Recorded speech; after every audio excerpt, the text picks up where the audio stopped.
Neil Heseltine from Yorkshire Dales National Park, Councillor Richard Cooper from Harrogate. Is that it, Ruth? Yes, Chairman, we've just got Paul Shefflin from Craven is due to be joining us, but hasn't quite reached us yet. Apologies from him, Angie. He won't be making it today, won't Paul? Right, wonderful. Thank you, Richard. So if we move into item number 2, which is declarations of interest. Do we have any? I'll take that as a no. And we'll move swiftly on then to item number 3, which is minutes of the last meeting held on the 15th of October. Do we have any matters arising from that meeting?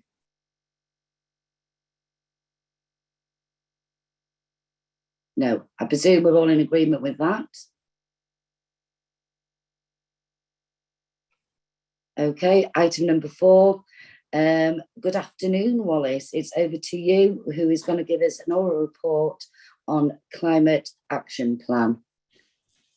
Thank you very much, Chair. And hopefully colleagues have had the opportunity to have a look at the Climate Action Plan, which is linked to the agenda. So I'm just going to try and give a very brief oral report on where things currently are. So there's actually been quite a lot of activity on the climate change agenda since the Yorkshire and Humber Climate Commission was created back in March. The main commission meets on a quarterly basis. In fact, there was a meeting this week. And since March, a number of working groups and panels have been established so that the work of the commission can be broken down into a number of different areas. So, for example, there is a climate resilience working group that's chaired by the Environment Agency. There's a net zero working group that's chaired by the University of Leeds. There's a group that's focused on communities and engagement, and that's led by the South Yorkshire Climate Alliance. The CBI and the TUC are jointly chairing a future economy panel. There's a land and nature panel that's chaired by jointly by the Environment Agency and the Yorkshire Wildlife Trust. And then there's also a panel that's looking at all of the research and evidence that's required to support the climate change agenda, which is jointly led by Yorkshire Universities and the University of Hull. And then to support that, we've also looked to put in place a national policy forum. So that's been established to enable MPs in the region and national government to interact with the Climate Commission. And then at a more regional level, a regional policy forum has been established so that those elected members that have got responsibilities within their portfolio for climate change, together with their officers who've got climate change responsibilities, we can start to engage and interact with them at a regional level. And again, a meeting of the Regional Policy Forum has just taken place. But obviously the key thing that has been going on in terms of activity is the development of a climate action plan. And we were working to try and ensure that that plan was in place in readiness for the recent COP26 event that took place in Glasgow. The good news is that we were able to finalise the production of that action plan, and hopefully you've had the chance to have a look at it. But really the key challenge is not having the plan in place, but what you actually do with that plan.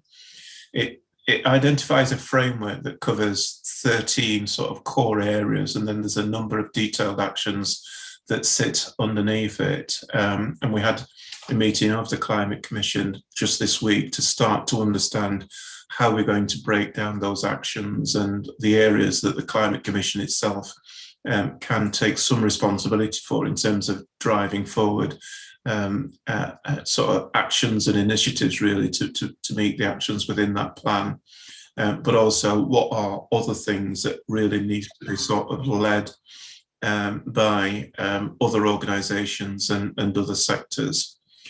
We're also trying to do that within the local government community as well. And I recently took a report to the Yorkshire Leaders Board that gave an initial presentation on the climate action plan and just set out a roadmap for how we're going to actually look at it in more detail within the local government community and identify the things that at the Yorkshire and Humber level, working collectively and collaboratively, how local authorities can work together to respond to some of the actions within that plan.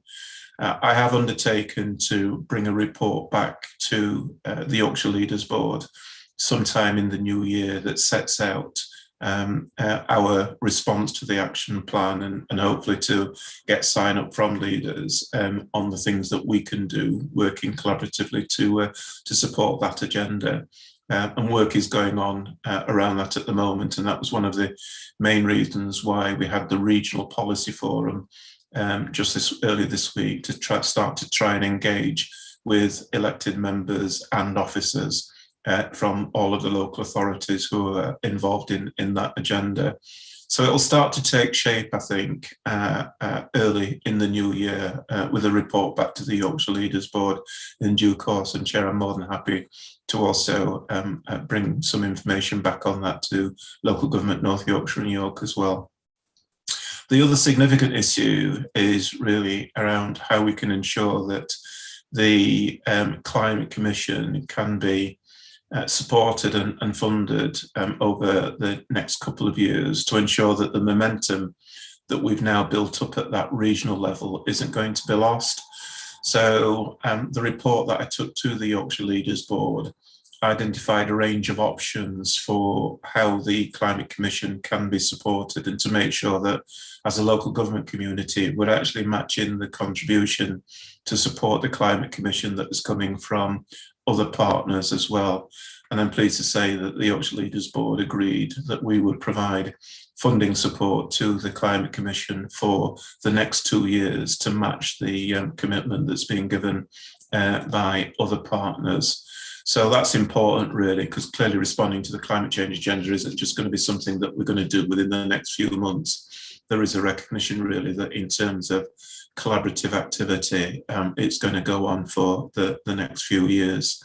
So I'll be working with colleagues and with the Climate Commission really to start to map out what our formal response to that plan needs to be over the coming years. So that's pretty much where we are, Chair. Happy to take any questions, but it's just considerable work in progress really that's going on. Yeah, thank you, Wallace. The report was extremely useful and interesting, and I think it would be extremely useful if you did actually bring something back from the bigger picture so we actually know what's going across the whole region. Has anybody got any questions for Wallace? Good afternoon, Keith. Hello, just two quick questions. The first one was about the framework. So I think that's actions 1 to 13. Has there been any discussion about whether that should be an expectation for local authorities to adopt that framework, or that be part of the future work and considerations? And then the second question is that the action plan sets out really good higher level activities, but then there's a bit of a mismatch between the actual powers and funding that local authorities have to actually deliver it, and what thought has been given around that. Thank you. Okay, thanks for both of those questions. So in terms of the framework, there's no suggestion of any sort of prescription really in terms of local authorities or indeed other organisations adopting the framework in a similar manner. And in some respects, it's linked to the second question as well, because certainly local government and indeed other partners, I think, are going to have to look at the framework itself and the 50-odd actions that sit within the plan, and identify what at a practical level that they can do for themselves to support those actions that have been identified within the by the Climate Commission. At the Regional Policy Forum meeting earlier this week, what we talked about was trying to facilitate that by producing some sort of self-assessment checklist for local authorities, and hopefully we'll be circulating something around that in due course, that enables each authority to use that checklist to be able to say, yes, we think that we can support the action plan by doing, whether it's number 2 or 10 or 40 or whatever. But it'll enable each local authority to identify the specific areas that they can contribute to the climate action plan. But then we also want to use it as an opportunity to identify those things collectively and collaboratively we can then also work on at a regional level. So hopefully it'll have a twofold purpose, really, one for local use, but also to identify opportunities for us to be able to utilise it at that regional level as well. So if you watch this space, hopefully there'll be something that will be coming out that will hopefully be able to support local authorities in that process. And before the national parks say anything, I'll make sure it's also circulated to the national parks as well. Are you happy with that, Keith? Do we have any further questions for Wallace? I can't see any hands raised. Thank you very much for the presentation, Wallace. And we look forward to hearing back from your good self, and obviously the self-assessments when they come out. Thank you. Thank you. So we now move on to item number 5, and that's a LEPA update, and that's over to you, James. At least you're here this time. Yeah, eventually, yeah, absolutely. So I was trying to get here when I can. So just 3 things for me to update about today. One is just where we've got delivery. Second is the plan for growth development. And I also said I'd come back with a little bit more details about the Community Renewal Fund projects, which were successful in the region. So on the LEP delivery, our capital programmes, the Get Building Fund is bang on track. Obviously, there's the table in the paper with all the projects. Whilst 3 are ranked as red, that isn't that we don't think they're gonna deliver. It's just that there's a lot to do in the last kind of 2 quarters, and therefore we mark them accordingly. And actually, what I would say is, particularly the digital infrastructure North Yorkshire, putting the infrastructure in place is one thing, but actually the intelligence that's starting to come out it about who uses the town centre Wi-Fi is starting to be quite interesting. So the LEP Infrastructure Board, which some people on this call were at yesterday, had a presentation from Robert Ling, and particularly the number of young people in some of our towns who are using the town centre Wi-Fi was quite interesting and might well be useful to inform some of our future planning around the town centres. But obviously, as that evolves over time, I think if we can make that dynamic data, that'll be quite useful. Moving on to the business support, the Growth Hub is on track to deliver all its targets. It's as busy as ever. It's got a whole raft of things kind of continuing to deliver in the last quarter. If we look at the business sentiment at the moment, it is pretty solid, subject to COVID, and obviously things not getting worse around COVID. Although we are seeing inflationary pressures due to people struggling to recruit, supply chains, which is a global issue, and obviously energy prices as well. So whilst business sentiment is pretty confident and okay at the moment, there are some fairly significant inflationary pressures which may impact into the new year as we move through. I also provide some data around the Careers and Enterprise Company. So this is now providing careers and enterprise advice in every school in the region. There are 8 national benchmarks of which our schools are measured against, and we're in the top 20% nationally with regard to how we're progressing against those benchmarks. So again, we've had to go digital in the last year because of obviously the impact of COVID, but actually we now have every school in the region really well engaged in that and progressing against those benchmarks, and we'll continue to deliver and develop that as we move forward in future years. It's also worth just flagging up that we're hopeful that we're going to have a series of digital boot camps coming online later this year. So we've been in partnership with Leeds City Region earlier in the year and we're unsuccessful, but we continue to develop those propositions and we're currently in discussion with the Department for Education around potentially over £600,000 worth of boot camps to be delivered between now and the end of March. So that's currently under consideration by the department, and obviously I'll update more, but hopefully there should be a whole series of digital boot camps in the next few months right across the whole of York and North Yorkshire. Looking forward around the strategic planning going forward. So we've been in the process of developing our plan for growth. of which we've been engaging all our local authorities in that. A slight inaccuracy in the report because things have changed in the last week.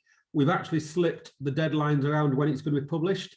So what we're trying to do is better align with some of the strategic work that the local authorities are doing. So York have got their 10-year plan, which is profiled, I think, to come out in draft at the end of March and finalised at the end of June, off the top of my head, I think that's right. And equally through the local government reorganisation, we're starting to work through the economic development work stream around an economic plan for the new North Yorkshire Council, which will start work in the new year. So we want to ensure that both North Yorkshire and York have the ability to engage and influence in that plan for growth. So rather than publishing the draft at the end of January as we had done, we'll now publish the evidence and research that we found. We'll then publish the draft at the end of March with the aim of finalising by June. So this will just make sure that we get that proper alignment between our local authority strategies and obviously what the LEP's doing in the centre. So that's just a slight change on the paper that was published. And finally, if we move on to the Community Renewal Fund, so York was successful with 2 projects, actually 2 really interesting projects, which I would encourage people to engage and have a look at, because I think they're quite innovative in what they're trying to do. They're both really capitalising on York's strong heritage and cultural offer. One is called Archaeology on Prescription, which is about engaging young people and needs and people with mental health issues around some of the archaeology in the town centre and developing some of the skills and the confidence that they need to kind of move towards employment. And then the other is kind of more practical stuff. It's called Street Life, and it's looking at York's kind of heritage, using heritage as a catalyst for some of the city centre streets to regenerate some of their buildings. So 2 really interesting projects, which whilst they're using the heritage in the centre of York, I think the learnings that come out of them will be quite of interest to lots of the towns around North Yorkshire, where there's lots of kind of heritage and cultural buildings. And so just understanding how that works, I think would be worth a more detailed look down the line. From a North Yorkshire perspective, we were only successful with 1 project, but a big one. So it's one which has been done through the LEP around, which supports our low carbon agenda. It's about delivering low carbon negative across North Yorkshire. And there's 3 key aspects to the project. The first is around the next phase of planning. So what we're doing is we've done some high level evidence base looking at the capacity of the power of the switches and the different infrastructure in place, but we're now doing what's called local area energy plans, which are about looking at a local area right across North Yorkshire to identify where we should be focusing our attention, where are the opportunities, and what type of technology and what type of energy we should be focusing on. So this is working with the National Energy Systems Catapult, which is a national institution, and we've broken North Yorkshire down into 3. We've got Richmondshire, Craven and Harrogate together. We've got Hamilton and Selby representing that transport corridor up the centre, and then we've got Rydale and Scarborough. So they're the three sub areas that we've broken North Yorkshire down into. Unfortunately, York did submit an identical proposal, and whilst we were successful, York wasn't. It would be great to get that piece of work done for York as well down the line, because I think it provides that kind of granular information and data we need to understand where we need to focus our resources going forwards. We've then got a series of feasibility studies ongoing.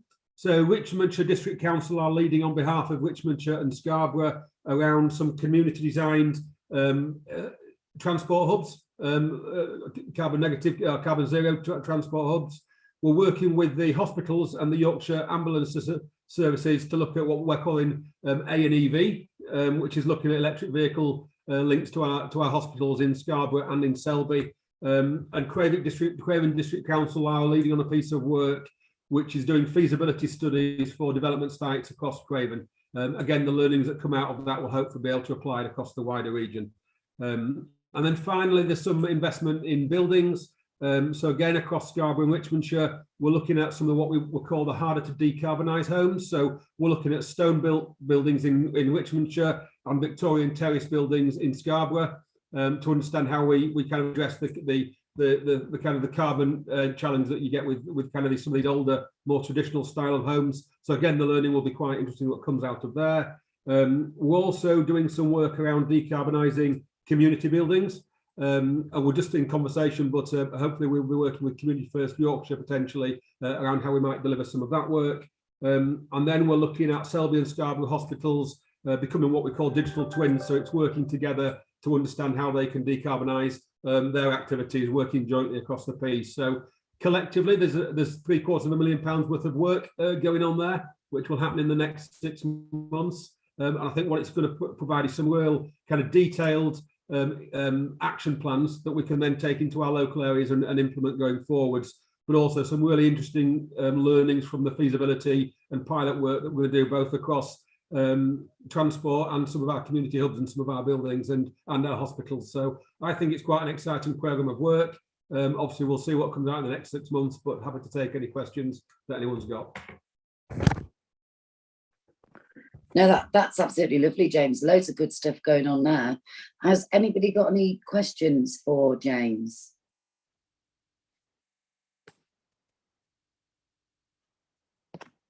No, I can't see any hands raised.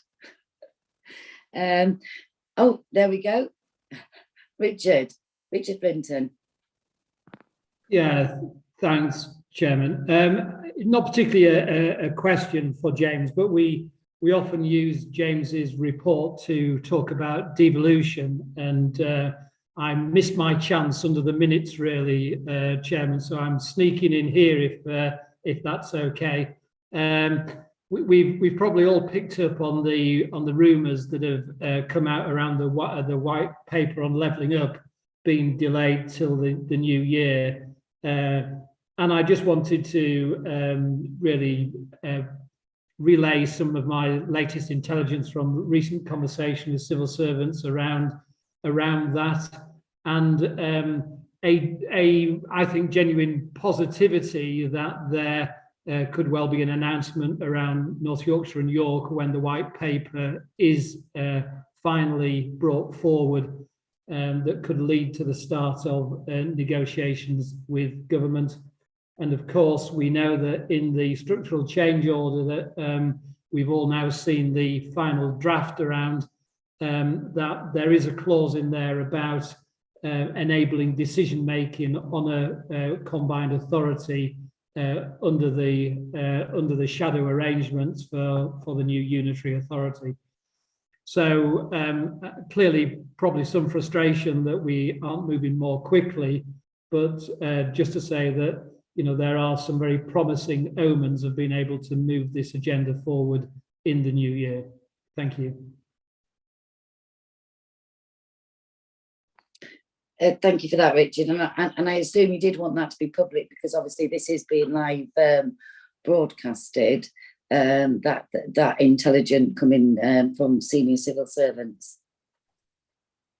Well, I think we can probably say that we remain optimistic about getting our deal recognised. So I think that's the position. You know, we are optimistic, Chairman. Thank you for that.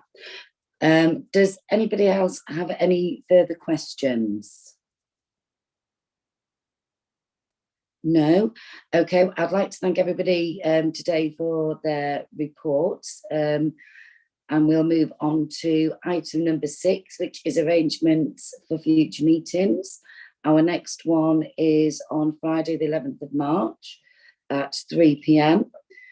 And then item number 7, business for the next meeting. If anybody has any, can they let Ruth or Richard know? Item 8, do we have any other business? I haven't been notified of any, so I'll take that as a no. So it just remains to wish everybody a Merry Christmas and a Happy New Year. Hopefully everybody stay safe and we will see you in 2022. And that concludes the meeting. Thank you everybody for your time today. Thank you. Thanks, Chair. Bye.